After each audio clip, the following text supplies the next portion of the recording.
Hello hi अस्सलाम वालेकुम friends, मैं ज़ैबुन्निसा शेख आप सभी का स्वागत है। देखिए आपके सामने स्क्रीन पर फॉर्म दिखाया जा रहा है। ये जो है टेट एग्ज़ाम 2022 का फॉर्म है। मतलब अभी आप लोग ऑनलाइन भर रहे होंगे, तो जिनका भरना बाकी है, जिन्होंने नहीं भरे हैं, वो इस वीडियो को देखकर भरने जा सकता है ना। मतलब आप लोग को आइडिया हो जाएगा कि किस तरह से फॉर्म में क्या क्या क्वेश्चंस दिया गया है, आपको क्या क्या साथ ले जाना होगा। तो एटलीस्ट इतना तो आइडिया हो ही जाएगा आप लोगों को। तो देखिए यहाँ पर जैसे आप ऊपर दिया गया है Maharashtra state council of examination Pune teacher aptitude and intelligence test TET 2022। ठीक है, 2022 के नाम से ही जाना जा रहा है। राइट, एक सेकेंड। देखिए यहाँ पर जो है आपको जो है आपकी पासपोर्ट साइज़ फ़ोटो अपलोड करनी होगी। तो आपको अपने साथ एक फ़ोटो ले जाना होगा। और इसके अलावा रजिस्ट्रेशन नंबर ऑटोमेटिकली वहाँ आ जाएगा। आपको अपना फुल नेम डालना होगा। आप जो भी नेम वहाँ इंटर करोगे, आपका जो 10 का सर्टिफिकेट है, मार्कशीट है, उसके अकॉर्डिंग आप लोग जो है नेम उसमें फिल करना। आपकी कैटेगरी, आप कौन सी कैटेगरी से हो, ओपन से हो या किसी कास्ट से हो, EWS से हो, तो जो भी रहेगा वो आप ये जो कैटेगरी दी गई है वो फिल करना। ठीक है, इसके बाद है are you a person with benchmark disability. तो मतलब यहाँ डिसेबिलिटी से रिलेटेड दिया गया है क्वेश्चन। अगर ऐसा कुछ है तो वो फिल करो। देखिए ये बात ध्यान में रखिए कि आपके हाथ में उस चीज़ का प्रूफ होना बहुत कंपलसरी है जो आप मेंशन कर रहे हो। प्रूफ के अकॉर्डिंग ही आपको मेंशन करना है, वरना आगे आपको प्रॉब्लम आ सकती है। ऐसा नहीं कि अभी हम फिल कर देंगे और फिर आने वाले टाइम में हम वो प्रूफ बना लेंगे। इस तरह से आपको नहीं करना है, प्रॉब्लम हो सकती है। उसके बाद है टाइप ऑफ डिसेबिलिटी। अगर आपको डिसेबिलिटी है, वो कौन से टाइप की क्या है, वो फिर आपको डिटेल आपसे पूछा जाएगा, वो आपको फिल करना रहेगा। ठीक है, देखिए यहाँ टाइप ऑफ डिसेबिलिटी दिया गया है, सब type of disability, ID and others. और फिर सब type of disability are you as per PWBD guidelines. ठीक है, ये जो है ये फिल करना रहेगा आपको। फिर इसके बाद are you suffering from cerebral palsy and your writing speed in affected। मतलब यहाँ शायद आपके लिखने से रिलेटेड है कि लिखने में अगर आपको कुछ स्पीड में प्रॉब्लम है या जो भी है वो दिया है। फिर इसके अलावा do you need compensatory time extra, मतलब शायद यहाँ टाइमिंग का पूछ रहा है, वो है। और whether your dominant hand in affected, यहाँ भी हैंड के इफ़ेक्ट से आपको पूछ रहा है कि ऐसी कुछ प्रॉब्लम है क्या। फिर do you need compensatory time. उसके बाद तो ऊपर वाला ही क्वेश्चन मुझे ऐसा लग रहा है मिलता जुलता है, तो आप लोग जो भी है देख लीजिए यहाँ पे। अगर ऐसा कुछ है तो आप प्रूफ के साथ जाइएगा फिल करने। फिर यहाँ EWS सर्टिफिकेट का भी जिक्र किया गया है, अगर आपके पास है तो आप फिल कीजिए। Are you apply under women reservation. देखिए आप लोग का महिला आरक्षण है नहीं है वो आपको यहाँ फिल करना होगा। Are you an orphan child, आप यतीम हो या जो हो वो आप फिल कीजिए। अगर स्पोर्ट्स पर्सन हो या project affected person, earthquake affected person, इनमें से जो भी है अगर हो तो उसका प्रूफ भी आपका होना कंपलसरी है। ओके, उसके बाद है आर यू अंशक लाइन। देख लीजिए ये भी अगर कुछ है आपका तो आप कर सकते हो। डोमिसाइल महाराष्ट्र स्टेट, रहीवासी सर्टिफिकेट जिसे हम हिंदी में कहेंगे डोमिसाइल, अगर वो है तो वो भी आप जो है यस कर सकते हो। यस यस कर सकते हो डोमिसाइल का। और डोमिसाइल जो है बार बार आपको वो रिन्यू वगैरह कराने की ज़रूरत नहीं है, आप लोग एक बार बना दिए तो वो चल जाएगा आपका। ओके, उसके बाद आपका ये है कि आप कर्नाटक विलेज से हो, 865 village from Karnataka. Are you a child of suicide victim farmer, क्या आप मतलब किसान के बच्चे हो जो मतलब सुसाइड हो चुका है या जो भी है। और इसके अलावा आप पैसा रीजन से हो क्या, पैसा डिस्ट्रिक्ट। और इसके अलावा एक्स सर्विसमैन हो या फिर डिटेल ऑफ एक्स सर्विसमैन, फिर अगर हो तो फिर आपकी डिटेल पूछ रहा है यहाँ पर। और आर यू परमानेंट हैंडीकैप, क्या आप हैंडीकैप है, तो अगर है तो फिर आपका डिटेल पूछा जाएगा और प्रूफ लगेगा आपको। इसके बाद फ्रीडम फाइटर हो क्या, जो भी है यहाँ डिटेल रहेगी उसकी। फिर उससे रिलेटेड फिर are you an employ of election 1994, मतलब 1994 के मतलब आप इलेक्शन के एम्प्लॉय हो क्या, यहाँ उससे रिलेटेड दिया गया है। Are you an employ of causes 1991। Aadhaar card number, देखिए आधार कार्ड नंबर तो ये हर किसी को फिल करना होगा, तो आपको आधार कार्ड भी साथ में लेकर जाना है। नेशनलिटी जो है हमारी इंडियन रहेगी।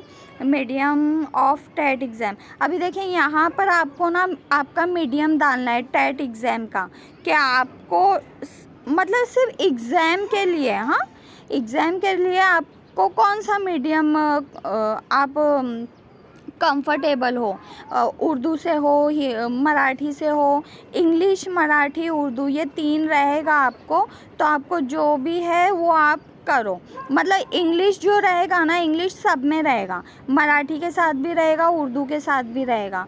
तो आपको जो ठीक लगता है वो इंग्लिश उर्दू, इंग्लिश मराठी, तो आप इसमें जो है यहाँ पर जो है आप फिल कर सकते हो। ओके उसके बाद सेंटर ऑफ एग्ज़ामिनेशन प्रेफरेंस 1, मतलब यहाँ 3 सेंटर आपको डालने हैं जो जहाँ आप रहते हो वहाँ से आपको जो करीब में, आपको ऑब्वियसली करीब में ही चाहिए रहता है सेंटर, तो उसके अकॉर्डिंग जो है आप लोग यहाँ चूज़ कर सकते हो। ठीक है, ऑप्शन आपके ओपन हो गए बॉक्स, और उसमें से आपको चूज़ करने रहेंगे कि आपको 3 सेंटर कौन सा चाहिए।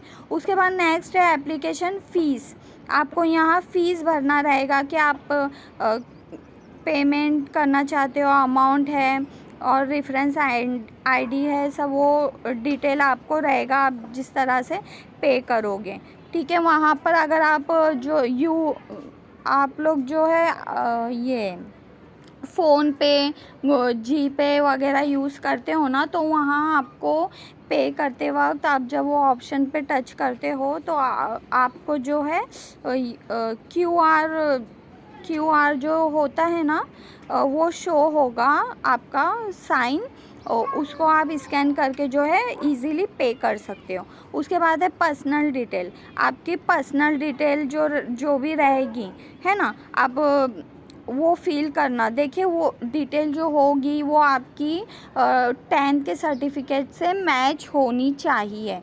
आपका date of birth, age complete, मतलब एज 2023 तक कितनी कंप्लीट है वो आपको मेंशन करना है 28 फ़रवरी तक। उसके बाद आपका जो फर्स्ट नेम आपको डालना है, मिडल नेम, लास्ट नेम, आपका gender, do you have twin brother, मतलब आपके जुड़वा भाई बहन है क्या, फिर उनके नेम डालना है, जेंडर डालना है। मैरिटल स्टेटस आपको शो होगा वहाँ पर कि आप मैरिड हो, अनमैरिड हो, डाइवर्स हो, या और मतलब ऑप्शन होते हैं, और भी ऑप्शन होते हैं, तो आपको जो है वो इसमें फिल करना होगा इसके सामने। उसके बाद टोटल नंबर ऑफ़ चिल्ड्रन, कितने बच्चे हैं वगैरह इस तरह से। उसके बाद number of children born after 28 March 2006 sorry 28 मार्च 2006। असल में फास्ट बोल रही हूँ तो थोड़ा वो हो जा रहा है। उसके बाद फादर नेम आपका जो है यहाँ फिल करना होगा आपको। नेक्स्ट प्रोसीजर है आपका मदर नेम आपको डालना है, मदर नेम और स्पोसेस नेम, ठीक है। उसके बाद आपका एड्रेस है, एड्रेस 1 एड्रेस 2। तो आपको यहाँ आपका एक सेकंड एड्रेस डालना है तीनों में। उसके बाद जो है डिस्ट्रिक्ट, किस डिस्ट्रिक्ट से हो आप, स्टेट डालना है, पिन कोड, परमानेंट एड्रेस डालना है और उसमें भी डिस्ट्रिक्ट, स्टेट और ये पिन कोड। उसके बाद कॉन्टेक्ट डिटेल है आपकी, मोबाइल नंबर डालना है आपको, और भी कोई नंबर है तो आप डाल सकते हैं। आपका ईमेल आईडी डालना है। उसके बाद जो है एजुकेशन क्वालिफ़िकेशन आपकी यहाँ पूछी जा रही है कि मतलब आपका एग्ज़ाम पास, आप कौन कौन से एग्ज़ाम पास किए, एसएससी है, एचएससी है, ग्रेजुएट है या पोस्ट ग्रेजुएट है या जो भी है। और इसके अलावा फिर आपका जो है प्रोफेशनल डिप्लोमा आपका जो भी है, डीएड है, बीएड है या फिर और कुछ है वगैरह जो भी। उसके बाद आपको मीडियम ऑफ एजुकेशन आपको जो है यहाँ मीडियम आपको डालनी रहेगी, जो आपने की है उर्दू, मराठी या फिर इंग्लिश जो भी है वो। और फिर यहाँ पर आपको बोर्ड मेंशन करना है कि आप किस बोर्ड से है। और फिर यहाँ आपका डिग्री, सब्जेक्ट, यहाँ subject, date of passing, percentage आपको मेंशन करनी है और पासिंग क्लास आपका मतलब फर्स्ट क्लास से हो, सेकंड से हो, थर्ड से हो, जो भी है वो आपको मेंशन करना है। इसके अलावा उसके बाद आपसे टीटी के बारे में यहाँ पूछा जा रहा है कि आप टीटी अपीयर किए हो, मतलब एग्ज़ाम दिए हो क्या टीटी का। अगर आप दिए हो तो यस करो, नहीं दिए तो नो आपको करना है। फर्स्ट पेपर दिए हो तो वो आप करो, और अगर कौन से ईयर में दिए आप तो वो ईयर आपको मेंशन करना है। और फिर इसके अलावा आप अपना सीट नंबर वहाँ मेंशन कीजिए, ओके। उसके बाद अगर आप पास हो तो यहाँ पर परसेंटेज आप मेंशन करो, नहीं मतलब कितने परसेंटेज आपको मिले वो मेंशन कीजिए। और क्वालिफाइड हो फर्स्ट पेपर तो आप यहाँ मेंशन कीजिए येस नो, है ना। क्वालिफाइड है नहीं है वो मेंशन कीजिए। उसके बाद सेकंड पेपर भी, अगर सेकंड पेपर का भी सेम पेपर 1 की तरह ही सब डिटेल पूछा है आपसे कि आपने सेकंड पेपर दिए हो क्या, पास हो क्या, सीट नंबर क्या है, परसेंटेज कितना आया था, ओके। उसके बाद ऑप्शनल सब्जेक्ट यहाँ पूछ रहा है कि मतलब सेकंड पेपर में देखिए ऑप्शनल रहता है ना, जो मैथ्स साइंस रहता है और फिर दूसरा रहता है सोशल साइंस। तो दोनों में से आपका जो है वो आपको यहाँ मेंशन करना है। और फिर यहाँ qualified mark TT second paper, तो सेकंड पेपर आपने अगर ये दिए हो और इतना सब कुछ किए हो जो भी क्वेश्चन कर रहा है तो आप पास हो क्या, क्वालिफाइड हो क्या। अगर हो तो यस करना है, अगर नहीं हो तो आपको नो करना है, ओके। उसके बाद अगर आप सीटेट दिए हो, टीटी नहीं, तो उसको छोड़ दीजिए। आप सीटेट का मेंशन करो वहाँ पर कि आप सीटेट एग्ज़ाम दिए हो, फर्स्ट पेपर दिए हो और फर्स्ट पेपर कौन से ईयर में आपने दिए थे और सीट नंबर वहाँ आपको मेंशन करना है। क्वालिफाइड हो नहीं हो तो येस है तो येस, नो है तो नो, इस तरह से आपको करना है। परसेंटेज आपको लिखना है यहाँ पर, और सेकंड पेपर का भी इसी तरह से आपको सब फिल करना है, परसेंटेज वगैरह सब डालना है वहाँ पर। और इसके अलावा यहाँ एनसीटी से रिलेटेड पूछ रहा है तो आप देख लेना अगर आपका है तो। उसके अलावा आपकी लैंग्वेज पूछ रहा है एसएससी में, तो जो है वो डालो, और इसके अलावा have you study Bengali language, कि आप बंगाली लैंग्वेज से हो किए हो, तो वो आपको फिल करना है। Have you acquire computer literacy, कि आपने किसी कंप्यूटर का कोर्स किया है, अगर किया है तो वो कोर्स आप मेंशन कीजिए। इफ़ यस स्पेसिफाई, अगर आपने किए तो वो मेंशन कीजिए, ठीक है। जैसे कि MSc अगर जिसने MSc किया है तो वो यहाँ पर मेंशन कर सकता है। इसके अलावा अपलोड डॉक्यूमेंट डिटेल, तो यहाँ डॉक्यूमेंट डिटेल आपकी क्या है ना, वो आपको मेंशन करना है। एक तो मतलब थंब, आपका थंब जो है वो आपसे मांगेगा, और इसके अलावा हैंड राइटिंग डिक्लेरेशन, वो भी मैं आपको बता देती हूँ क्या है।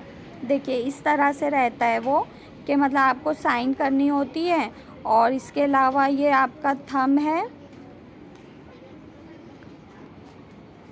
ये थंब,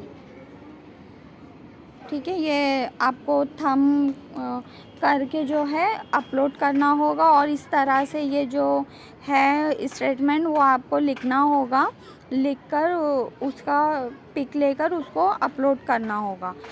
तो उम्मीद करती हूँ ये सारी डिटेल आपके समझ में आ गई होगी। तो जैसा भी है आप इस तरह से पूरी तैयारी से जाइएगा, और पुरसुकून से आप लोग जो है फ़िल कीजिए फॉर्म, और अच्छे से एग्ज़ाम की तैयारी कीजिए। तो थैंक यू वीडियो देखने के लिए। बाय बाय, अल्लाह हाफिज़।